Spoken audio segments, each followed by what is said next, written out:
Welcome to this week's Construction Bulletin on Africa, brought to you by Construction Review, Africa's leading construction journal.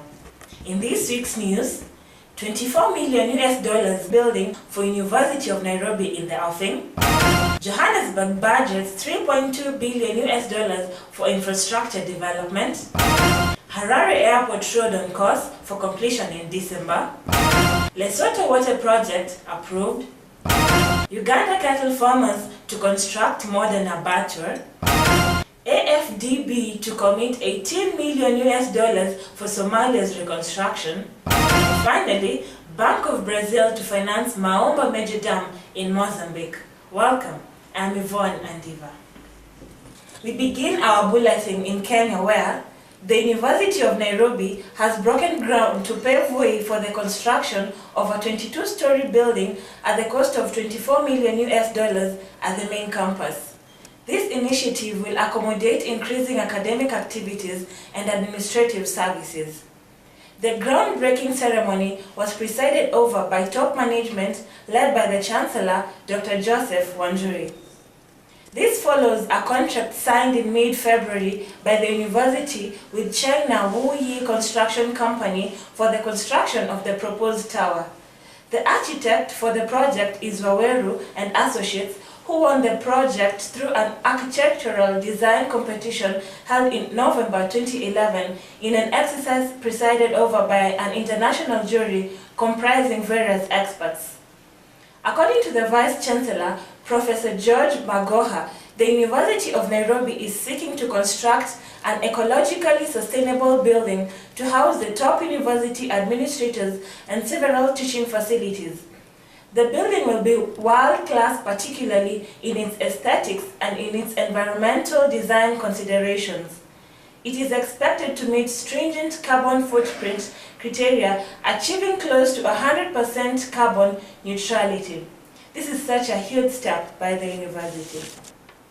Heading over to South Africa, the city of Johannesburg has budgeted $3.2 billion for infrastructure development for the next 3 years. This is according to the city mayor, Pax Tau.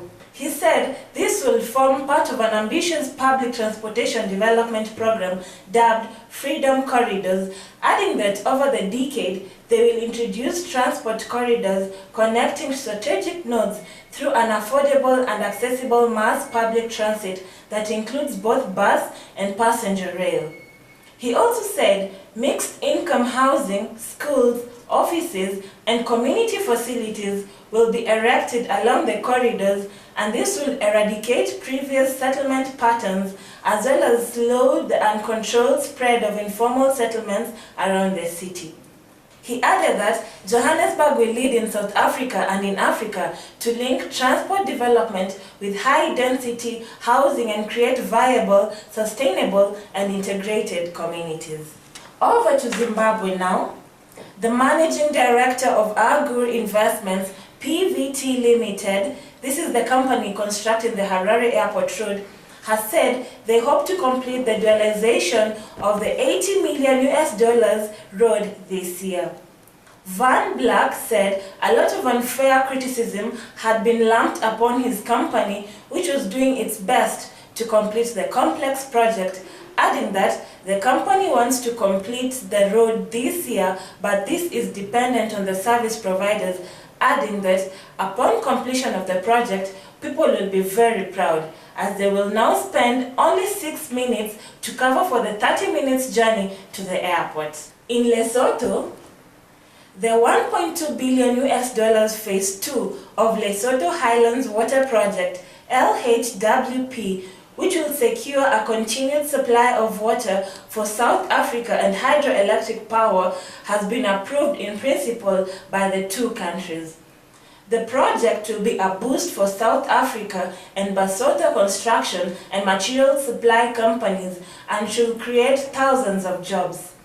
It will also provide South Africa with much-needed water security, one of the challenges highlighted in the government's National Development Plan. South Africa Water and Environmental Affairs Minister Edna Molewa confirmed that the project will go ahead for completion by August 2020.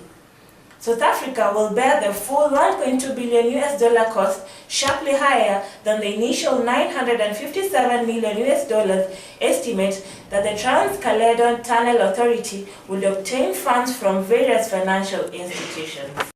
In Uganda cattle farmers have finalized preparations for the establishment of $7 million modern abattoir to enable them export meat products abroad.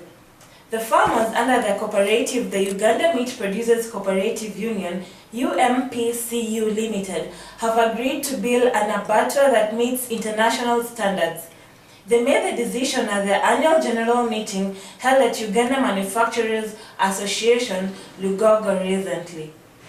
An official, Dr. Francis Jumba, noted that the local cattle farmers will get double the price of their meat products and carcasses when the project kicks off.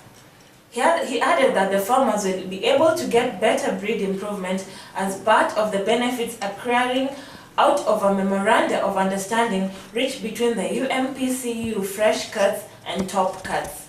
Over to Somalia, the African Development Bank, AFDB, has pledged its support for Somalia's reconstruction with a commitment of $18 million over a period of 3 years.